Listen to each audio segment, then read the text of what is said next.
কাতার বিশ্বকাপের সেই অতিমানবীয় সেভ আর টাইব্রেকারের নায়ক Emiliano Martinez আবার আলোচনায়।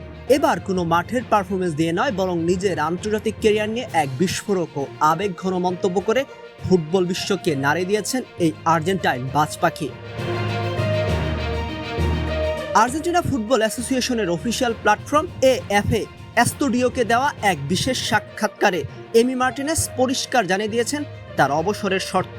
তবে সাধারণ কোনো অবসর নয়, মার্টিনেজ বাজি ধরেছেন টানা দ্বিতীয়বার বিশ্ব চ্যাম্পিয়ন হওয়ার উপর। সাক্ষাৎকারে নিজের ভবিষ্যৎ পরিকল্পনা নিয়ে কথা বলতে গিয়ে তিনি বলেন, যদি আমরা 2026 বিশ্বকাপে আমাদের শিরোপা ধরে রাখতে পারি, অর্থাৎ টানা দ্বিতীয়বার বিশ্বকাপ জিততে পারি, তবে আমি পরের দিনই আন্তর্জাতিক ফুটবল থেকে অবসর নেব।